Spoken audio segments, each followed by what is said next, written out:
the basics, and that is properties of X-rays. Now we all know that X-rays are defined as weightless packages of pure energy or photons that are without electrical charges and that travel in waves along a straight line with a specific frequency. That is the definition. The properties of X-ray is divided into four broad categories: physical properties, the chemical properties, the biological properties, and the physiochemical properties. Here we are not going to discuss all properties in detail. More or less, we will discuss the properties which are used to produce a diagnostic radiograph. So which are the most important properties that will be discussed over here. Physical properties, in that it is important to know that X-rays belong to a family of electromagnetic radiations having a wavelength from 1 angstrom to 0.0. Now this is a large range of wavelength, and because of this large wavelength, as you can see down, you have different types of X-rays depending on the wavelength: the super soft X-ray, the soft X-ray, the medium X-ray, the hard X-ray, and the gamma X-rays. The medium X-ray is what we use for our diagnostic radiology purposes. X-rays in free space travel in a straight line. X-rays have a property to penetrate various objects. The degree of penetration depends on the quality of X-ray, and the quality of X-ray is determined by the kilovoltage, the milliamperage, distance between the target and the object, time or the length of exposure, and the filtration and target material which is used. The next physical property which is of importance is the property of attenuation, absorption, and scatter. Now what do you mean by attenuation? When passing through matter, the intensity of radiation is reduced, and that is attenuation. Both radiation energy is taken up by the material, it is absorbed by the material through which it is.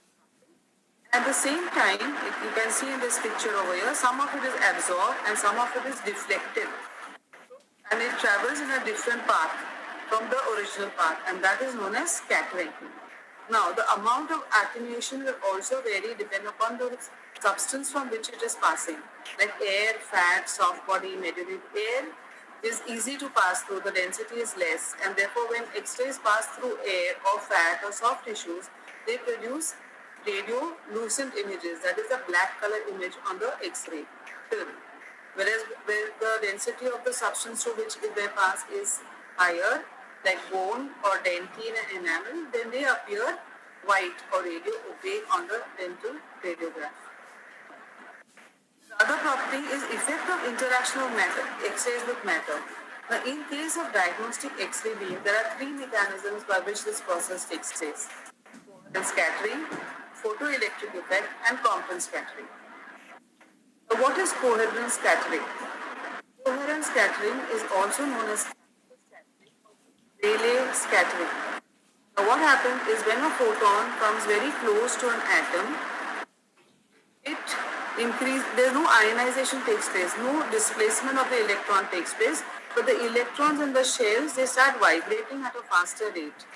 When they start vibrating, they give off heat.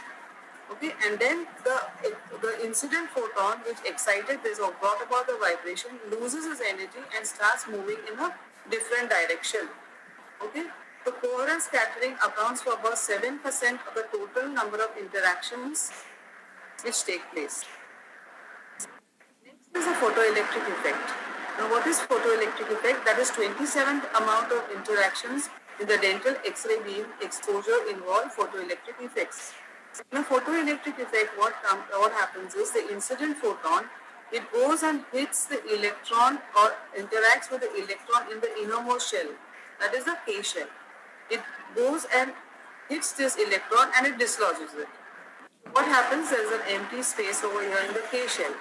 Now, automatically the electron from the L shell jumps to K shell and the electron from the M shell jumps to the L shell. Now, what happens when they come closer? They give off energy in the way of characteristic radiation.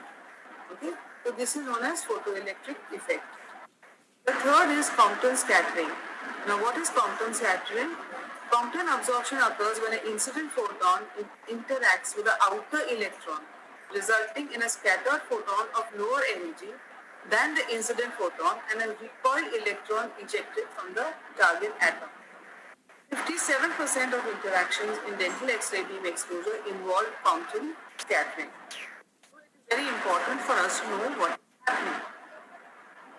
Now, the next physical property of X-ray which is of importance is fluorescence. Now what is fluorescence? Is when X-rays fall upon a certain material, visible light is emitted, which is known as fluorescence. And it is this property of fluorescence which led to the discovery of X-rays. Now, different materials on which the X-rays fall on will emit fluorescence or luminescence, the light, in different ways, and therefore they are classified as phosphorescent materials, fluorescent materials, and thermoluminescent materials.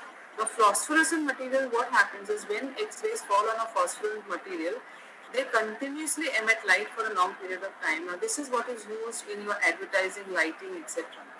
Fluorescent material, what happens is when X-ray strikes a fluorescent material, the X-ray strikes and immediately light is emitted and it closes down.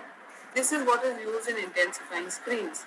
And thermoluminescent material, when the X-rays strike this material, the material absorbs the X-ray energy, and when it is heated, that is thermo, it will emit light.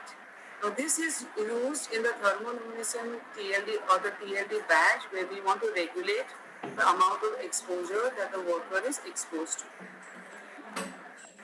Ionization. Now this is a very, very important property of X-rays, the process of converting atoms into ions. So what happens is the atom has a number of electrons which are circulating around in the KLM shells. The incident electron, what happens is it goes and dislodges this electron, and the atom, which was a neutral because you have equal number of protons and electrons, the electron is ejected and this becomes a positive ion. So now you have a positive and a negative ion. You have a positive and a negative ion which is created. Now in this state it becomes excited, and it is in this stage that it becomes more chemically reactive, and biological damages or changes in the body also take place because of this particular property. We come to chemical properties. In chemical properties, X-rays induce color changes of several substances and solutions. X-rays bring about chemical changes in solutions. Especially what is important is X-rays produce highly active radical hydroxide in water. And what happens is this state of water brings about a lot of molecular changes and changes in the biological molecules. X-rays can cause oxidation of ferrous sulfide to ferric sulfide, and this is used for measuring X-ray dosage. X-rays can cause destruction of fermenting powers of enzymes. Now again, it is this chemical property which produces a highly reactive radical, hydroxide radical, which brings about destruction of fermenting powers of the enzymes which are present. And this is the property by which various damages to the body take place. Biological property, like I already said, when X-rays are incident on an atom, one of the reactions it produces is excitation. And these states of excitation in biological materials enable it to take part in a chemical process into which in the normal state it would not enter. This is an important cause of biological damage produced by radiation. Okay? Now these damages which are caused or changes which are caused are generally divided into two: somatic effect and genetic effect. The somatic effect can range from a simple sunburn to severe dermatitis, but the important thing is that this effect or change is seen in this particular lifetime only. That is, if a person is exposed to radiation, all the somatic changes will be seen on him.